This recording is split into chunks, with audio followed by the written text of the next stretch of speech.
Hi friends, welcome to விகாராக்ஸ். இன்றைக்கி நம்ம இந்த வீடியோவில் தக்காளி தொக்கு எப்படி செய்யலாங்கிறத நம்ம பார்ப்போம். வாங்க வீடியோக்குள்ளே போகலாம். இது வந்து சப்பாத்தி, சாதம் எதுக்கு வேணாலும் சேர்த்து சாப்பிட்லாம். இதுக்கு ஃபஸ்ட்டு தாளிக்கிறதுக்கு கடுகு, உளுந்தம்பருப்பு, வெந்தயம் எடுத்து வச்சுக்குவோம். சின்ன வெங்காயம் ஒரு 10, பச்சை மிளகாய் 3, பூண்டு 4 எடுத்து வச்சுக்கோங்க. தக்காளி தான் அதில் நிறையா போடணும். 2 கப் தக்காளி எடுத்து வச்சுக்கோங்க. நல்லெண்ணெய் எடுத்து வச்சுக்கோங்க. நல்லெண்ணெய் ஊற்றி தாளித்தா நல்லாயிருக்கும். இப்போ அடுப்பில் நான் மண்சட்டி வச்சுருக்கேன். அதில் வந்து எண்ணெய் தேவையான அளவு ஊற்றிக்கிறேன். நான் நல்லெண்ணெய் தான் யூஸ் பண்ணுவேன். நல்லெண்ணெய் ஊற்றி செஞ்சால் டேஸ்ட்டாக இருக்கும். ஒரு 3 டேபிள் ஸ்பூன் வர அளவுக்கு நல்லெண்ணெய் ஊற்றிக்கோங்க. எண்ணெய் நல்லா காஞ்சதும் கடுகு, உளுந்தம்பருப்பு, வெந்தயத்தை போட்டு தாளிச்சிக்கோங்க. கடுகு, உளுந்தம்பருப்பு, வெந்தயம் பொரிஞ்சோடனே அதில் வந்து நம்ம வெங்காயம் ஆட் பண்ணிக்குவோம். இது நல்லா பொரியட்டும். இப்போ பொரிஞ்சிருச்சு. இப்போ வந்து வெங்காயம், பூண்டு, பச்சை மிளகாய் எடுத்து வச்சுருக்கோம் இல்லையா, அதை ஒன்று ஒன்றா ஆட் பண்ணிக்குவோம்.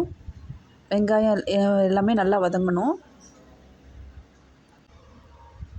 வெங்காயம் நல்லா வதங்கினதுக்கப்புறம் நம்ம பூண்டையும் பச்சை மிளகாயும் ஆட் பண்ணிக்குவோம்.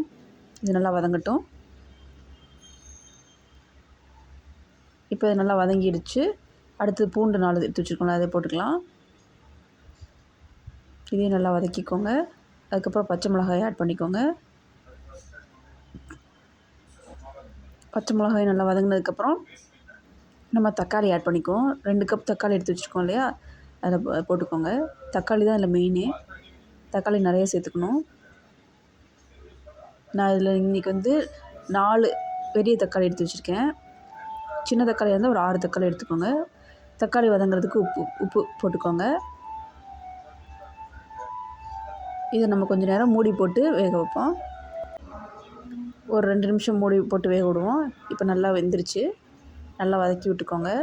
இதில் நம்ம இப்போ தேவையான அளவு பொடிகள் சேர்த்துக்குவோம். இதில் நான் இன்றைக்கி 2 டேபிள் ஸ்பூன் மிளகாத்தூள், 2 டேபிள் ஸ்பூன் மல்லித்தூள், 1 டீஸ்பூன் மஞ்சத்தூள், அப்புறம் உப்பு, அதை ஃபஸ்ட்டே கொஞ்சம் போட்டிருக்கோம் வதங்கிறதுக்காக. அதுக்கு தேவையான அளவு உப்பு போட்டுக்கோங்க. நல்லா வதக்கிட்டு மூடி வச்சுக்கோங்க. இதுக்கு தண்ணியே ஊற்ற தேவையில்லை. ஏன்னா வந்து இது அப்படியே தொக்கு மாதிரி தான் செஞ்சு சாப்பிட போகிறோம். சப்பாத்தி, சாதம் எல்லாத்துக்குமே ரொம்ப ரொம்ப நல்லாயிருக்கும்.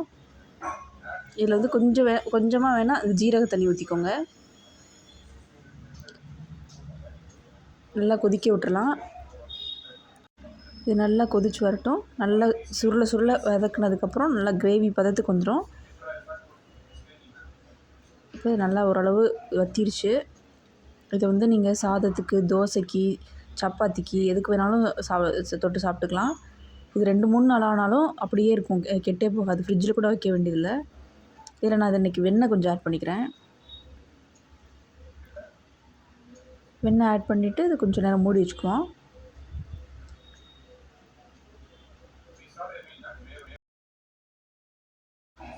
இப்போ இது நல்லா வதங்கியிருக்கும். நமக்கு தேவையான தக்காளி தொக்கு ரெடி ஆகிடுச்சு. இது நம்ம இப்போ வந்து பவுலுக்கு மாற்றிடலாம். இது சர்வ் பண்ணுறதுக்கு ரெடி ஆகிடுச்சு. இது எல்லாருமே உங்கள் வீட்டில் ட்ரை பண்ணி பாருங்கள். ட்ரை பண்ணி பார்த்துட்டு கமெண்ட்டில் எப்படி இருந்துச்சுன்னு சொல்லுங்கள். சுவையான தக்காளி தொக்கு ரெடி. இந்த வீடியோ உங்களுக்கு பிடிச்சிருந்துச்சின்னா லைக் பண்ணுங்கள். அப்புறம் உங்கள் ஃப்ரெண்ட்ஸ் எல்லாத்துக்கும் ஷேர் பண்ணுங்கள். இதை வீட்டில் செஞ்சு பார்த்துட்டு எப்படி இருந்துச்சுன்னு எனக்கு கமெண்ட் பண்ணுங்கள். மறக்காமல் என்னோடய சேனலை சப்ஸ்கிரைப் பண்ணிவிட்டு பக்கத்தில் இருக்க பெல் ஐக்கானையும் கிளிக் பண்ணிடுங்க. தேங்க்ஸ் ஃபார் வாட்சிங்.